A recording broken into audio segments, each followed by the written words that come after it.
I've embarked on a journey of 15 months in a men's group with 100 other highly advanced, each in their own ways, devoted men.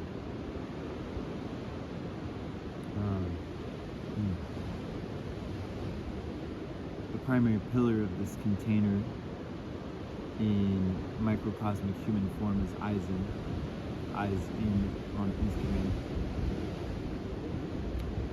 And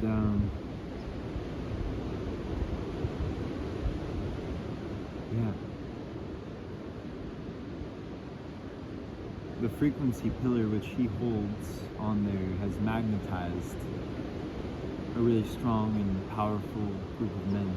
And I'm not speaking of power in the deranged sense. I'm speaking of true divinely aligned power, pure potential of reality. Men who want to heal themselves in the world, to heal the world by healing themselves.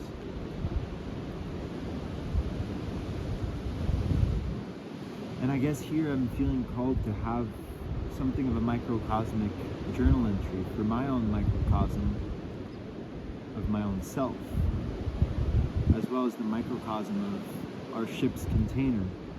There are seven different ships for the 100 men. And our ship is its own microcosm.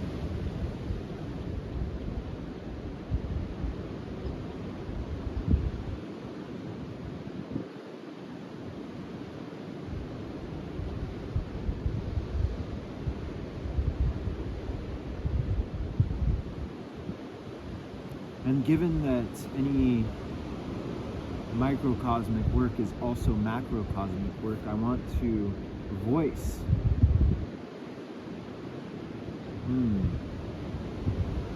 artistically, without getting personal to any man in the group, some of the themes that are present in a group of men coming together seeking healing, liberation, truth for themselves and for the world, for you, for your kin, for your ancestors, for your progeny, for our ancestors, for our progeny.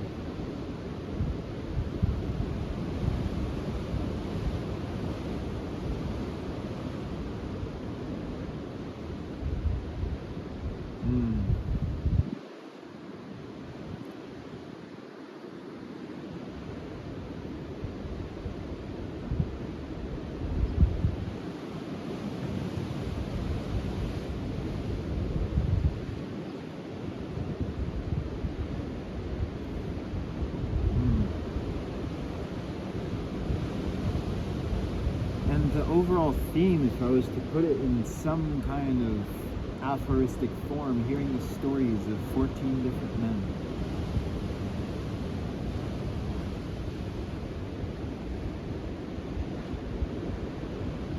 The theme of maintaining presence and awareness within the extremities of weakness and strength, of sorrow and softness, of samsara and nirvana, of life and death, of self-deceit and self-apotheosis.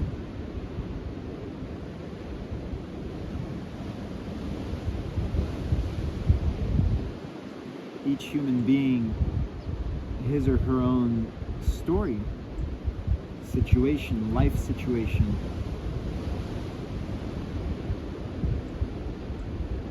that presents a particular mirror specifically designed by the divine hand that orchestrates all to hold up the reflection that is needed for the soul to come more fully alive. And not only for the soul to come more fully alive, but for the soul to choose willfully and fully to come alive no matter the circumstance.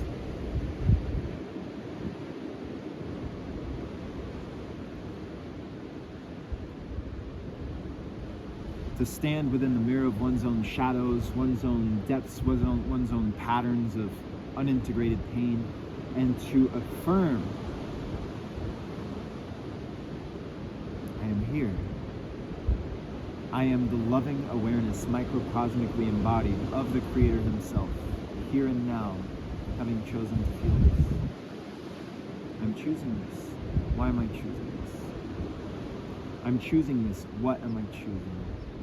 I'm choosing this. Where did the choice come from? And where is the choice going?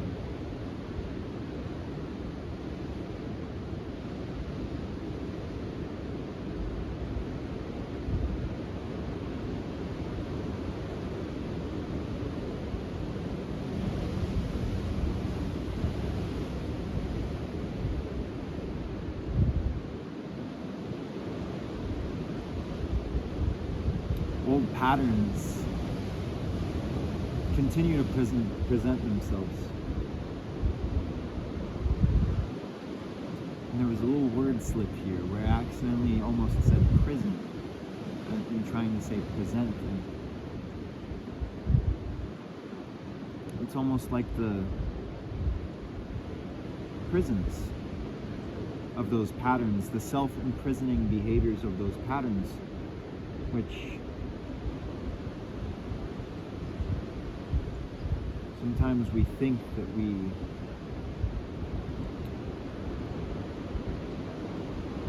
have conquered, have vanquished those prison walls, those prison bars.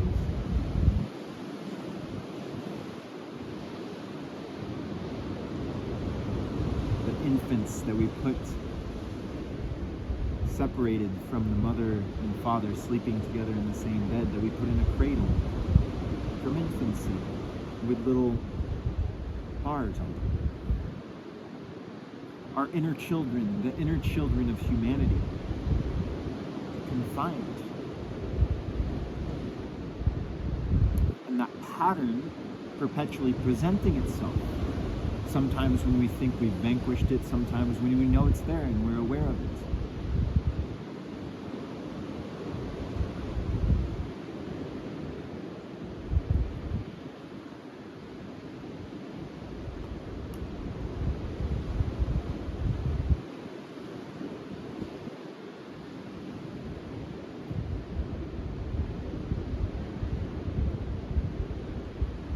They present themselves to your presence, and how much presence can you have with them? How can you turn them into a present, a gift? In what ways are the patterns of your shadows a gifted opportunity to face them in order to release them, to resolve them, to choose more consciously something new?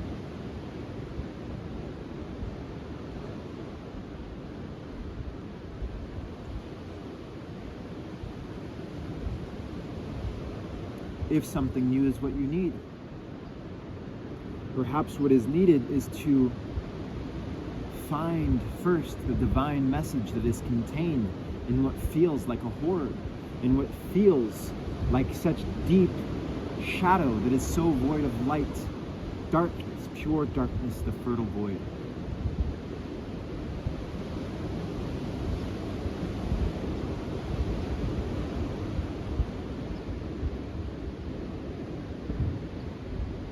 How do you find this? How do you choose to find this?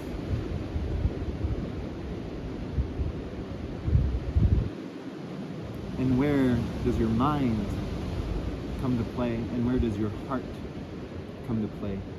And how are these two nodes of your being, which constitute reality, how are they interacting with one another? And how are they interacting with the world and with others, with your kin, with your ancestry, with your progeny? What is your heart-mind relationship projecting into its own being, its own emanation of being?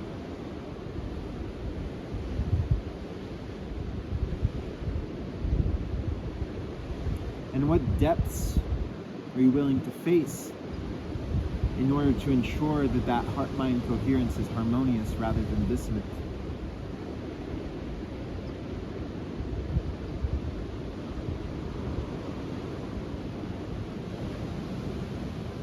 Would you rather just stay comfortable right where you are, even in the spaces that you know you don't like to be? It's comfortable and it doesn't require much effort, so you stay there.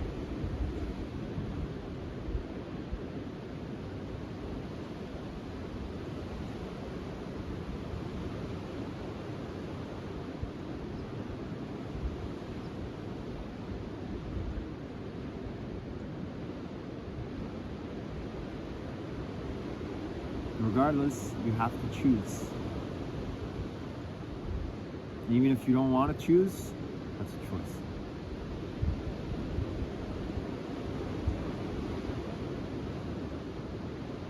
So what are you going to choose? That's the question.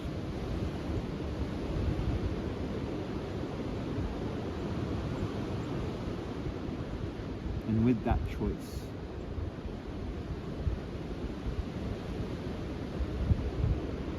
what kind of man are you going to become? What kind of woman are you going to become? What kind of men and women will become from your becoming? And what kind of reality will become from that becoming?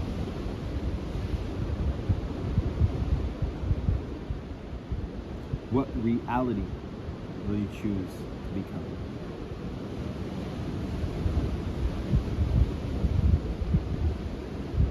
That's the question. And right now,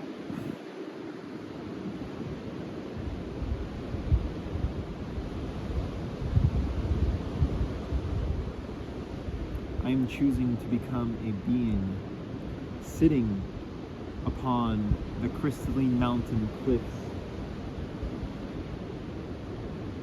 of Big Sur.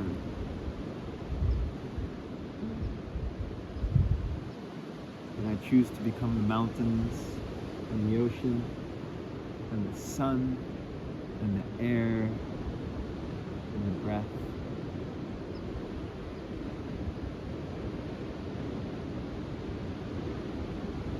And the innate liberation these elements contain in their convergence into the ether.